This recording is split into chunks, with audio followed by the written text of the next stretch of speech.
नमस्कार, आदाब, सत श्री अकाल। स्वागत है आपके अपने YouTube चैनल थोड़ी फिल्म थोड़ा म्यूजिक पर। क्लासिक किस्से के एक और कमाल के एपिसोड में आज बातें होंगी फिल्म शोले की। इस वीडियो में हम जानेंगे आखिर फिल्म शोले को कई हॉलीवुड फिल्मों की खिचड़ी क्यों कहा गया। इस फिल्म में ऐसी कौन सी बातें हैं जो इसे कई पुरानी हॉलीवुड फिल्मों से जोड़ती हैं। तो फिर चैनल को सब्सक्राइब करके वीडियो को पूरा देखते रहिए। भारतीय सिनेमा के 107 वर्षों के इतिहास में अनगिनत फिल्में बनी।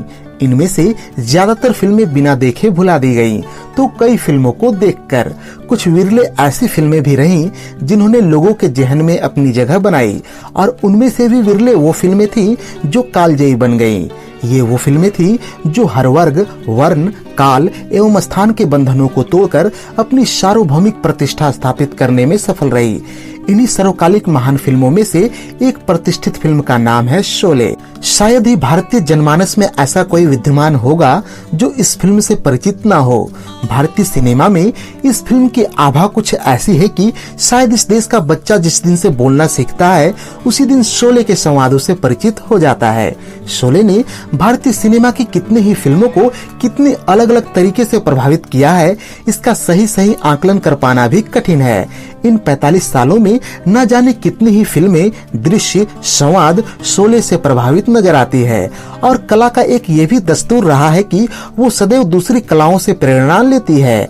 ऐसे में शायद ही कोई कला का नमूना होगा जो किसी न किसी तरह से किसी दूसरे कला से प्रभावित न हुआ हो। फिल्म शोले भी इन सिनेमाई प्रेरणाओं से अछूता न रही है। आज हम उन्हीं हॉलीवुड फिल्मों की बातें करेंगे जिन्होंने इस मूवी ऑफ द मिलेनियम को प्रेरित किया था। अब यहाँ दो प्रश्न आवश्यक हो जाते हैं।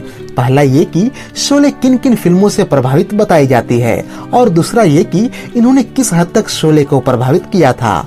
1960 के दशक में हॉलीवुड में एक नए तरह का सिनेमा बेहद ही लोकप्रिय हुआ था, जिसे स्पेगेटी वेस्टर्न कहा जाता था, जो काफी हद तक इतालवी सिनेमा से प्रभावित थी अथवा इतालवी फिल्मों के डब वर्जन थे। फिल्म शोले पर इन फिल्मों का प्रभाव साफ साफ देखा जा सकता है।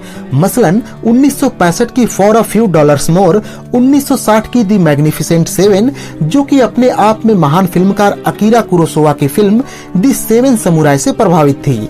इसके अलावा जिन और फिल्मों से शोले को प्रभावित माना जाता है उनमें 1965 की फिल्म नॉर्थ वेस्ट फ्रंटियर, 1966 की film the good bad and the ugly, 1967 की once upon a time in the west जैसी फिल्में भी शामिल है। यदि आप ये फिल्में देखें तो इनके संवाद, किरदार, कथानक या परिदृश्यों की छाप आपको शोले में साफ साफ नजर आएगी। मसलन फिल्म की शुरुआत में ट्रेन पर फिल्माया गया action sequence film north west frontier से काफी हद तक मिलता जुलता है। वहीं ठाकुर के परिवार की हत्या का दृश्य once upon a time in the west से प्रभावित जान पड़ता है। ये समानताएं न केवल इस बात पर आधारित है कि इन दृश्यों को किस तरह से फिल्माया गया है, अपितु इन कलाकारों का अभिनय भी काफी हद तक समानता लिए हुए थे। जैसे कि ठाकुर का ट्रेन से उतरना और भीड़ से होते हुए अपने परिवार की लाशों को देखना। इन दृश्यों का निर्देशन, छायांकन तथा अभिनेताओं के हाव भाव में समानताएं साफ तौर से देखी जा सकती हैं। कुछ लोगों का ये भी विचार है कि गब्बर सिंह का चरित्र for a few dollars more के खलनायक से प्रभावित नजर आता है। यहाँ तक कि शोले का वह दृश्य जहाँ पर गब्बर सिंह कालिया की हत्या करने से पहले जोर जोर से ठहाके मारकर हंसने लगता है, ऐसा ही एक दृश्य for a few dollars more में भी पाया जाता है। इसके अलावा जय वीरू के चरित्रों को भी 1969 की फिल्म बच Cassidy and the Sundance kid से प्रभावित बताया जाता है। वहीं कई लोग इसे for a few dollars more से भी प्रेरित बताते हैं। यद्यपि इन दोनों फिल्मों में एक बुनियादी अंतर यह दिखता है कि जहां शोले में जय वीरू आरंभ से ही घनिष्ठ मित्र थे, वहीं for a few dollars more के नायक आरंभ में एक दूसरे से अपरिचित की तरह मिलते हैं और काफी आपसी संघर्ष के बाद एक दूसरे के साथ काम करने को तैयार होते हैं। इसके अलावा यह भी माना जाता है कि दी मैग्निफिसेंट सेवन जैसी फिल्मों के 7 चरित्रों को कम करके 2 चरित्र बना दिए गए थे। यहाँ आपको यह भी याद दिलाता चलूं कि दी मैग्निफिसेंट सेवन को सन 1973 में खोटे सिक्के नाम से हिंदी में भी बनाया गया था, जो कि शोले से केवल 2 वर्ष पहले ही रिलीज हुई थी। फिल्म शोले के लेखकों में से एक सलीम खान ने अपने एक इंटरव्यू में यह भी बताया था कि फिल्म में जो सिक्का उछालने के दृश्य हैं, वो वास्तव में सन 1954 की Hollywood film garden of evil से प्रभावित होकर लिखा गया था, जहां पर नायक ताश के पत्तों से लड़ने या न लड़ने का निर्णय लेते हैं।